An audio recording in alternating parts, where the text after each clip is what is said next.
E disse o Senhor Deus: não é bom que o homem esteja só. Far-lhe-ei uma adjutora que esteja como diante dele. Havendo, pois, o Senhor formado da terra todo animal do campo e toda ave dos céus, os trouxe a Adão, para este ver como lhes chamaria. E tudo que Adão chamou a toda alma vivente, isso foi o seu nome. E Adão pôs o nome de todo o gado e as aves do céu e a todo animal do campo, mas para o homem não se achava adjutora que estivesse como diante dele. Então o Senhor Deus fez cair um sono pesado sobre Adão, e esse adormeceu. E tomou uma das suas costelas e cerrou a carne em seu lugar. E da costela que o Senhor Deus tomou do Adão, formou uma mulher e trouxe a Adão, e disse a Adão: esta agora é osso dos meus ossos, carne da minha carne, e será chamado varoa, porquanto do varão foi tomada. Portanto, deixará o varão a seu pai e a sua mãe, a sua mulher, e serão ambos uma carne. E ambos estavam nus, o homem e a sua mulher, e não se envergonhavam.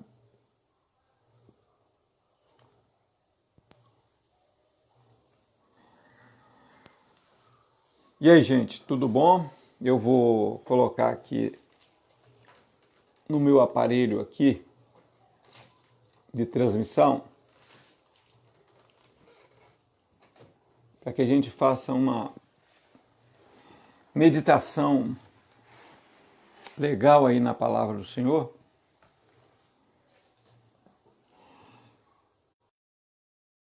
Tony Santos, André Luiz Amorim, parece que eu vi Fábio Bandeira aí também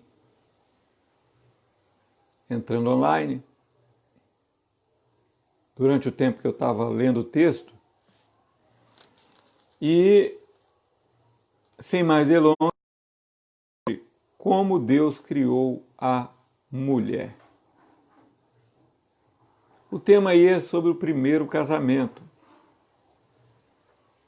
Isso aí, gente. O primeiro casamento.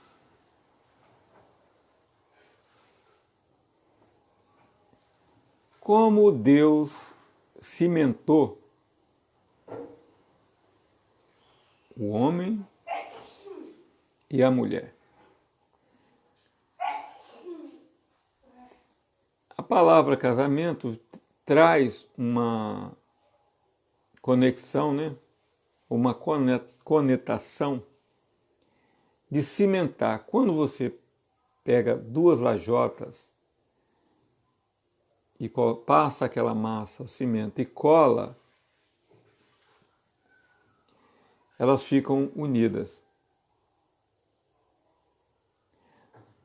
No sentido original, para sempre.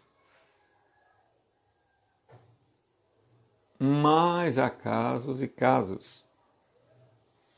Jesus esclareceu isso em Mateus 19.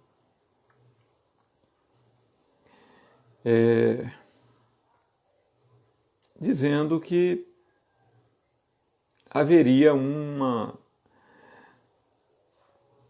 empecilho que poderia atrapalhar essa união.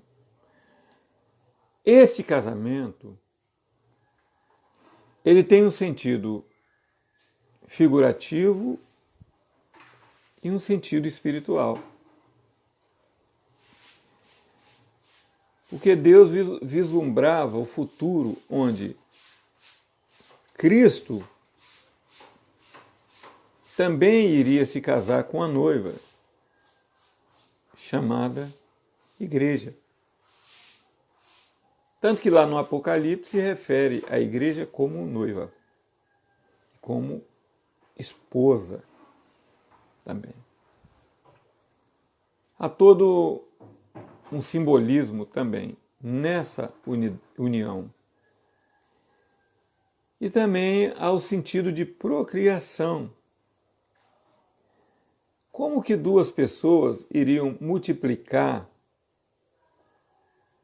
toda uma geração de adoradores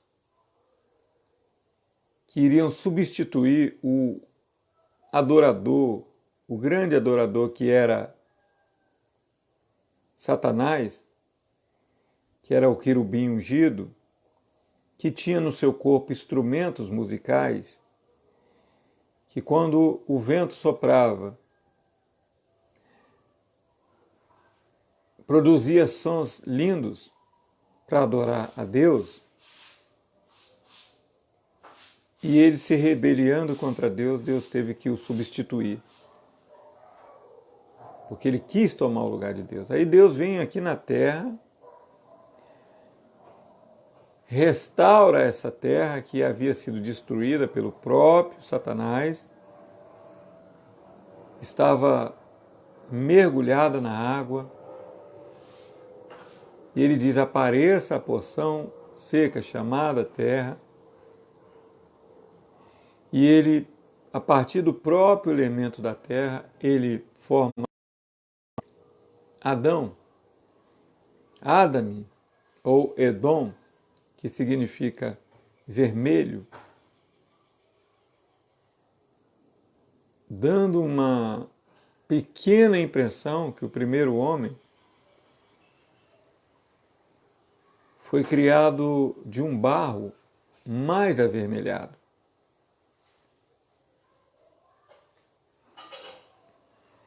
Essa é a origem da palavra, a etimologia. Mas dá pano para manga.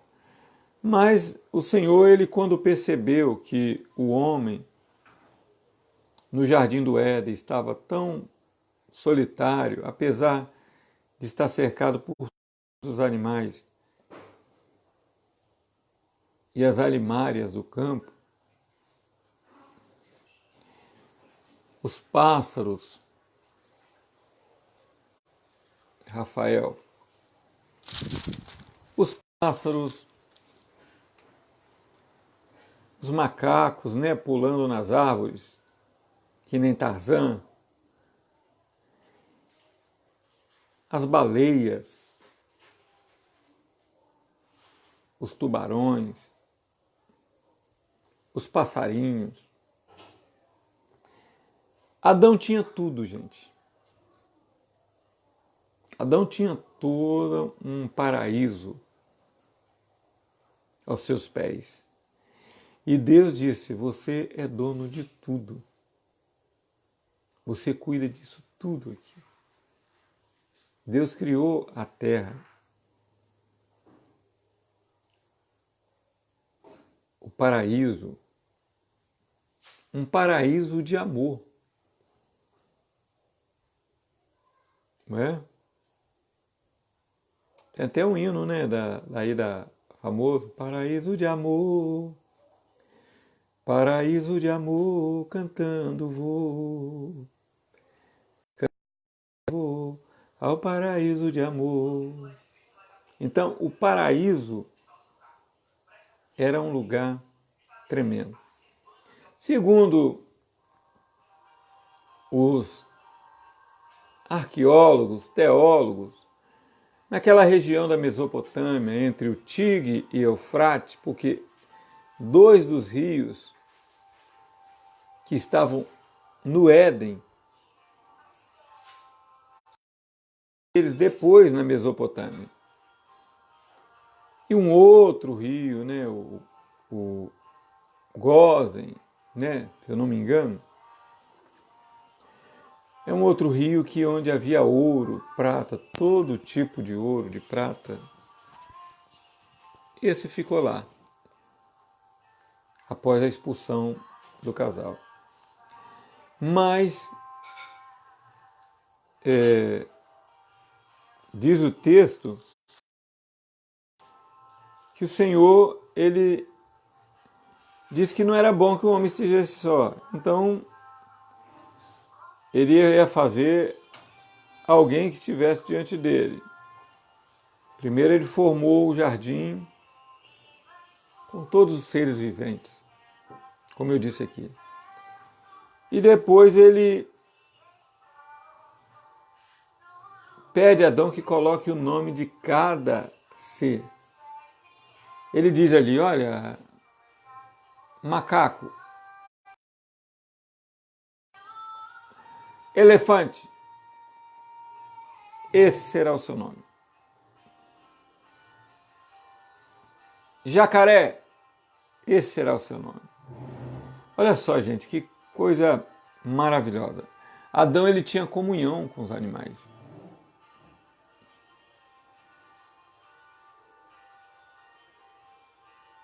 Ele não tinha medo dos animais.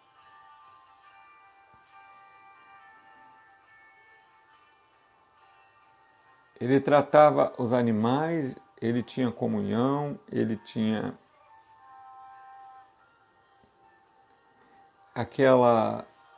aquele instinto junto com eles. Mas de cada animal daquele havia um macho e uma fêmea para gerar outros animais. E Adão não tinha, ele não via nenhum daqueles animais que pudesse, assim, tivesse a inteligência que ele tinha, que tivesse o espírito que ele tinha, que tivesse a alma que ele tinha e as capacidades que ele tinha, apesar dos animais serem possuidores de grandes capacidades.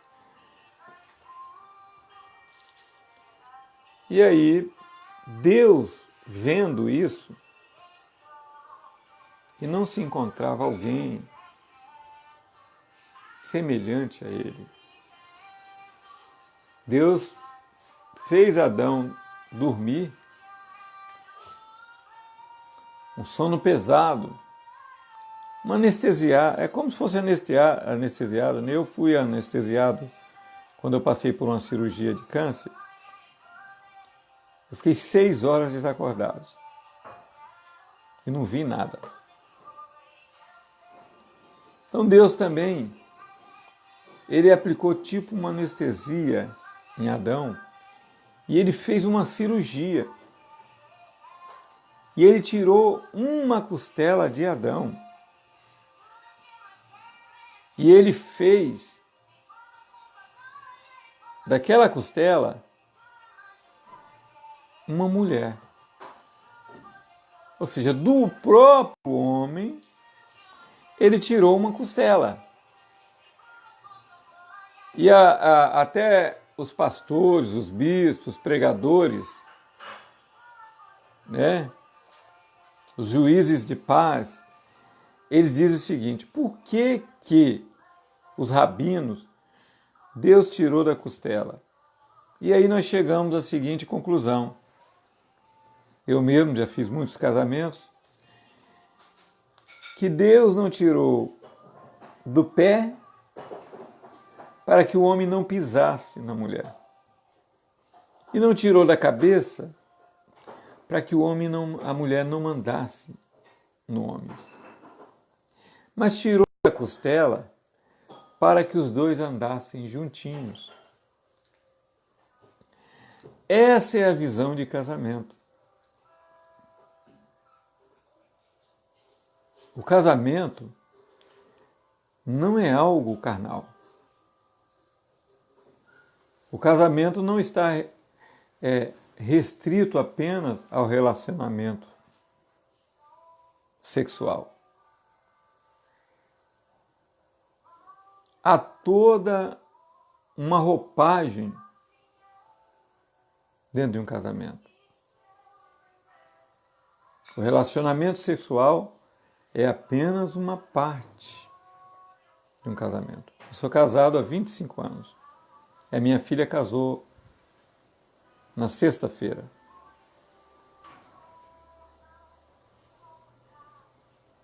E eu tenho uma outra aqui que em breve também estará se casando. Solteira.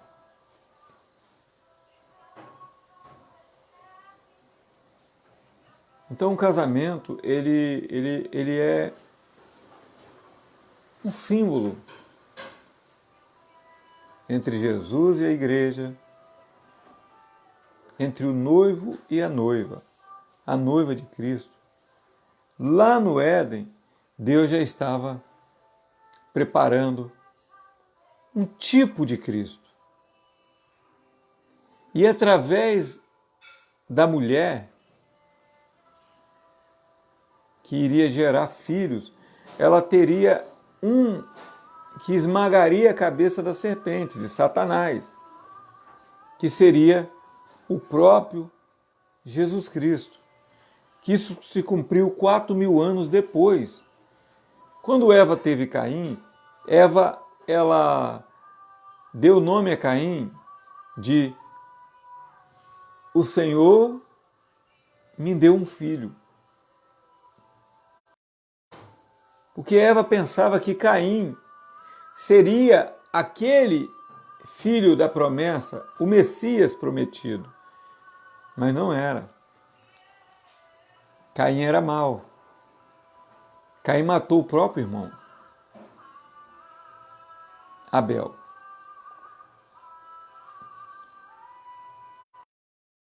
Depois Eva teve um outro filho no lugar de Abel, chamado Sete. E Sete deu uma nova origem, ficou uma origem de Caim, dos homens que procuravam fazer o mal, e a origem de Sete, aqueles que procuravam fazer o bem. E aí vem toda uma história, toda uma narrativa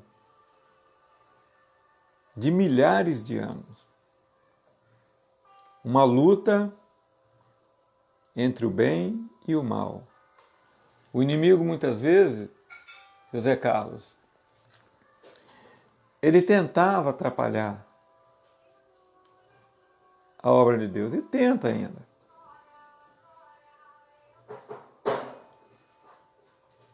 Deus ensinou que esse casamento, ele deveria seguir algumas regras. Diz assim a palavra, olha. Então o Senhor fez cair um pesado sono sobre Adão, esse adormeceu e tomou uma das suas costelas, cerrou a carne em seu lugar, e da costela que o Senhor Deus tomou do homem, formou uma mulher e trouxe a Adão.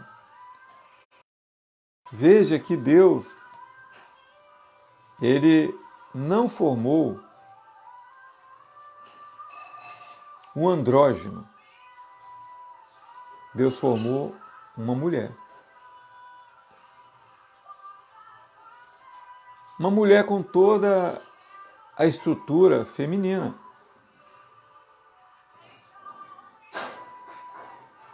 Uma mulher que teria várias capacidades para ajudar o homem.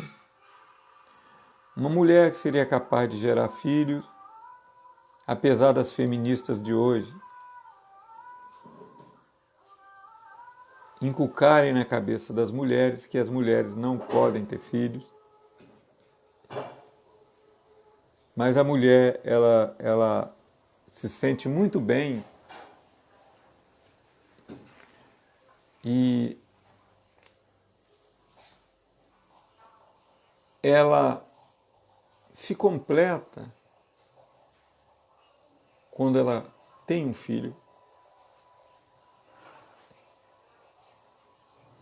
Inclusive as nativas, elas geralmente elas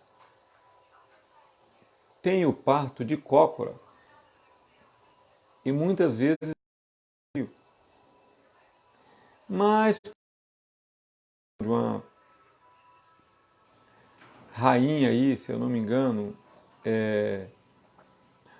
o nome dela era, não é Diana não, é um outro nome aí, Cristina. A rainha Cristina, muito tempo depois, se recusou a ganhar uma criança como uma nativa. E ela, não, eu quero ter minhas contrações deitada numa cama ou numa maca. E aí começou o sofrimento das mulheres, que as mulheres sentem mais dor quando estão deitadas do que de cócoras, como as índias. A Índia vai lá no Rio, daqui a pouco o neném já nasceu, sem muita dor. Embora Deus já criou assim, por causa do pecado, Deus disse que a mulher iria conceber, ele aumentaria a dor da mulher, por causa do pecado. Então hoje, quando a mulher sofre um pouquinho mais as dores do parto, é por causa de tudo que aconteceu lá atrás. Mas mesmo assim, Francisca, Márcia, mesmo assim, a maior alegria de uma mulher é quando ela pega o seu filhinho no colo. O próprio diz que a vinda dele seria como a mulher que está para a dar à luz, está tendo contração do parto. Haveria dor, haveria sofrimento, mas depois haveria alegria pelo filho que nasceu. Então o filho, segundo o Salmo 127, são herança do Senhor. E deles, segundo a Bíblia, o guerreiro deveria encher a sua aljava. A aljava é um instrumento de flechas, é um embornal, se coloca aqui nas costas e o guerreiro sai para caçar com 5 flechas.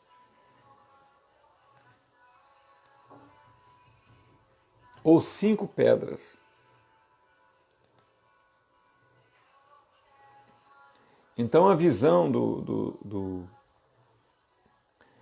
antiga de casamento era que todo homem deveria ter 5 filhos. Por quê?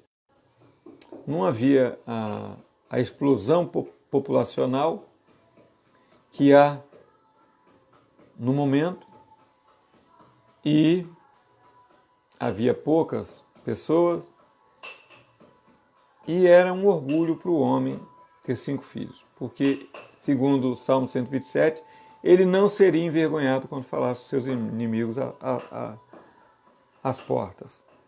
Quando alguém viesse, ele teria 5 filhos para ajudar na sua autodefesa.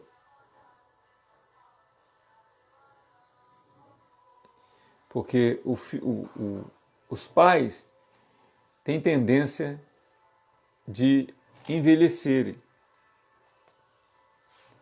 Mas não é o fim. Porque uma das melhores épocas do casamento, segundo os psicólogos, é quando os filhos se casam. Vão constituir família. Porque o casal aí pode desfrutar da sua alegria, podem passear, porque muitas vezes eles vivem em função dos filhos. Mas quando os filhos casam, vão viver as suas vidas, o texto diz aqui, deixará o seu pai e sua mãe se unirão à sua esposa.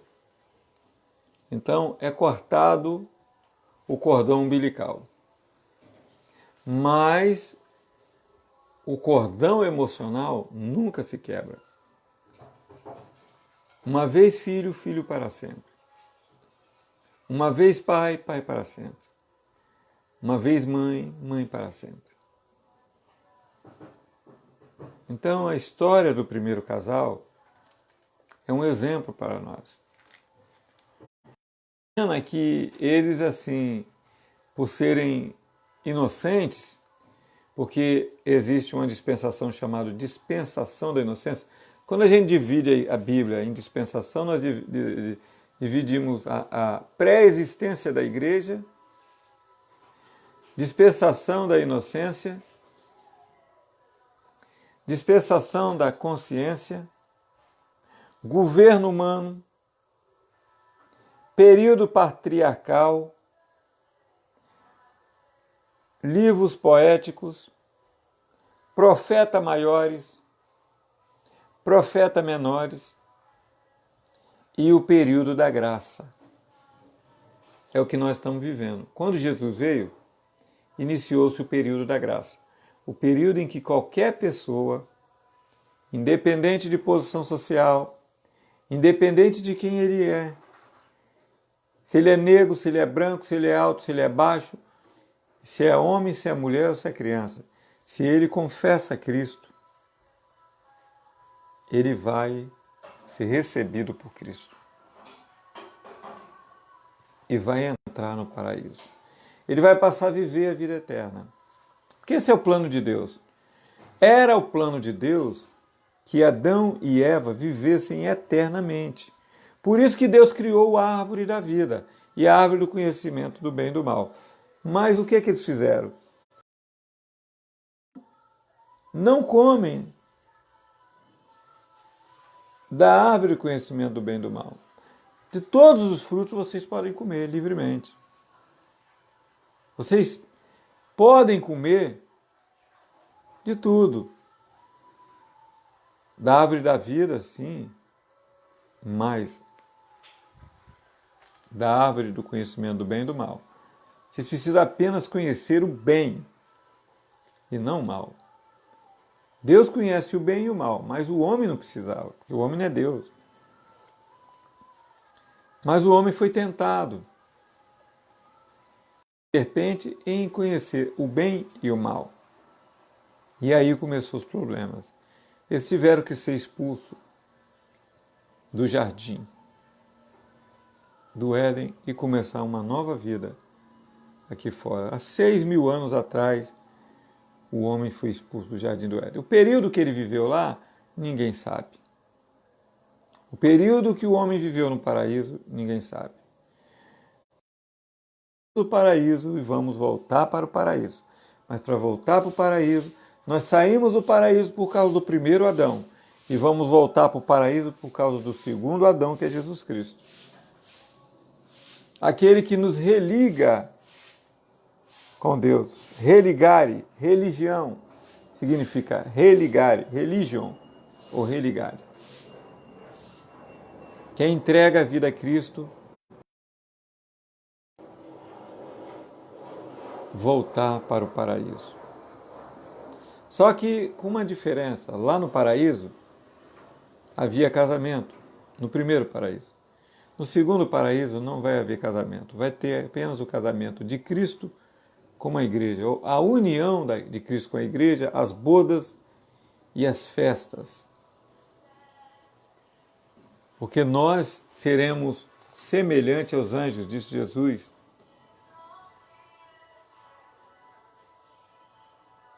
Nós seremos assexuados, seremos lisos. Porque o anjo não tem sexo. Tem gente aí discutindo o sexo dos anjos.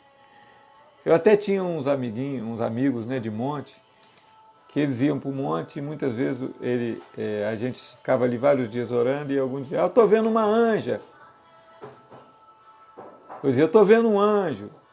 Eu estou vendo uma anja. Não é que existe uma anja. É porque o anjo, ele pode se transformar em quem ele quiser. Dizendo sobre um casal de pastores nos Estados Unidos. Eles fizeram havia uma escola dominical e a mulher estava muito cansada, a esposa, e não pôde ir na escola dominical. E o marido foi. E quando foi ali para 11 horas, 11h30, ele ligou dizendo, eu vou levar uma família de pessoas aí para almoçar, uns irmãos aqui da igreja. E quando a mulher olhou a pia, olhou o fogão, tudo sujo, porque ela tinha dormido cansada no sábado, e ela disse, meu Deus, o que eu vou fazer? Como que eu vou lavar vasilha? Como que eu vou fazer comida? Como que eu vou assar um frango ou uma carne? Como é que eu vou fazer isso? Então ela sentou no sofá e falou, Deus me ajude, mande o seu anjo aqui. E aí, de repente, bate na porta e aparece quem? Uma empregada doméstica e cozinheira. E ela diz, olha, eu estou aqui que eu preciso trabalhar. Você tem alguma coisa aqui para me fazer? Em pleno domingo. Ele disse, você chegou na hora certa, porque minhas vasilhas estão todas sujas, eu não fiz comida, e o meu esposo vai trazer, que é pastor, ele vai trazer a família para almoçar aqui. Eu não tenho nada pronto, eu vou passar vergonha. E aí, a moça disse, pode dormir, senta no sofá e fica tranquila, porque eu arrumo isso tudo aqui muito rápido. E ela dormiu cerca de 5 minutos, ela cochilou. E quando ela acordou, já havia frango assado, já havia carne, já havia arroz, já havia feijão, já havia maionese, já havia uma mesa toda arrumada. E tinha sobremesa ainda. E ela disse, ué, como é que você fez isso? Não, isso eu tenho habilidade para fazer isso.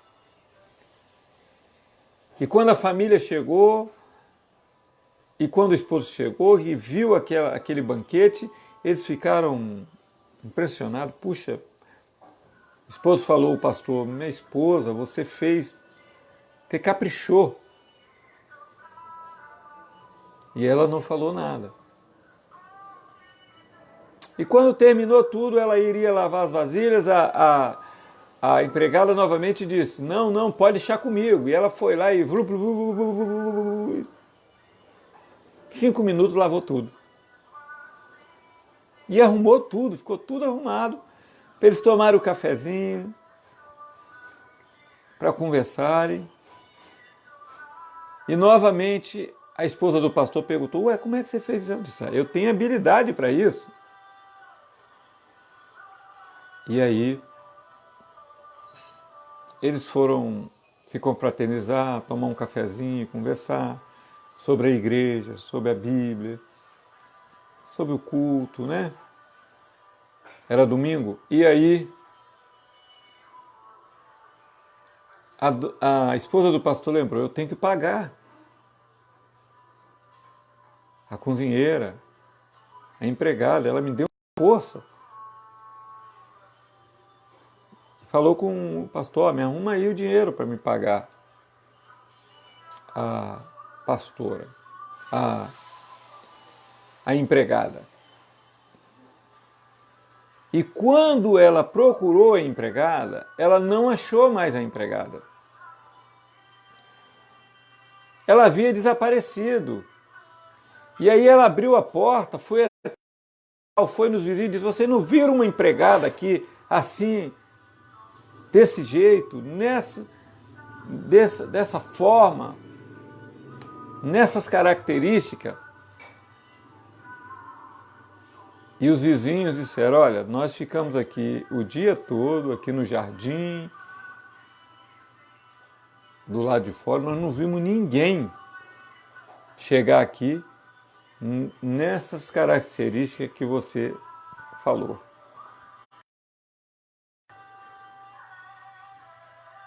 E ela sentiu muito, disse, poxa, eu não posso pagar. Eu não tive como pagar porque eu não encontrei a pessoa. E ela voltou para casa. E quando ela sentou e falou, Deus, o que aconteceu? Deus falou, eu mandei o meu anjo para te ajudar. Lembra que você pediu? E eu mandei um anjo para te ajudar. Só que esse anjo, ele se transfigurou em uma empregada doméstica. Então o anjo, ele pode se transfigurar em um homem, em uma pedra, em um homem com um cântaro na cabeça, em uma criança, em um mendigo e bater na sua porta e te pedir uma esmola e você negar. Pode ser um anjo. Te testando. Anjos são assexuados, mas eles podem se transformar naquilo que eles quiserem. E outra coisa, qual é a língua dos anjos? Tem gente, mas eu falo a língua dos anjos. Não, a Bíblia diz, ainda que eu falasse a língua dos anjos e a língua dos homens e não tivesse amor, nada disso me valia, tá? Em 1 Coríntios 13. Não diz que nós falamos língua dos anjos. Ele pode falar o que ele quiser. O anjo, ele fala chinês, ele fala inglês. Se ele for lá em Angola, ele vai ter que falar o Nagô, português de Angola. Se ele for na China, ele vai ter que falar, entregar o recado para os servos de Deus que estão lá em chinês.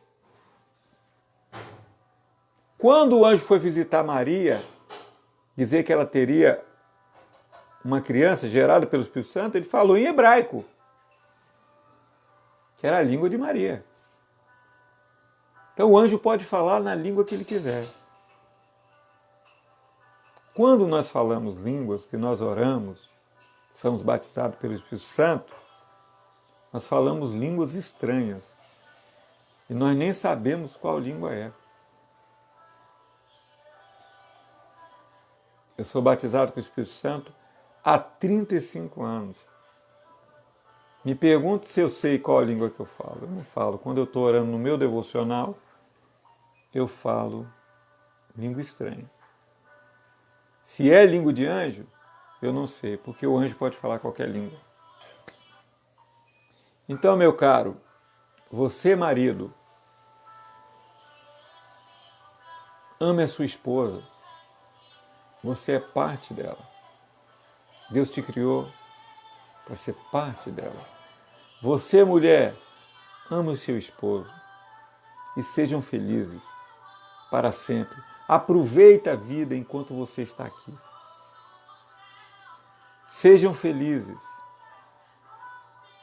Não é só casalzinho de novo, igual a minha filha que se casou agora, que pode ser feliz, não.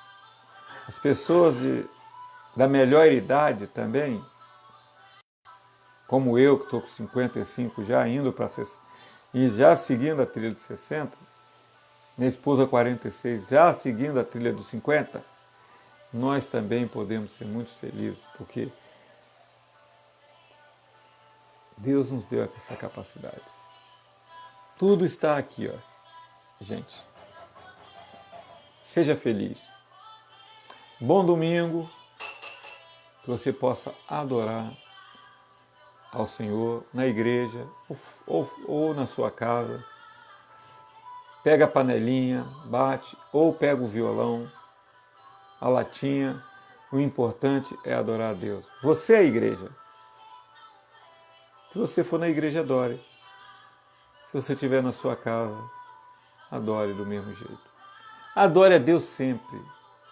Se vivemos em espírito, andemos também em espírito. Disse Paulo. Você deve andar em espírito, como Enoque andou. Fique na paz.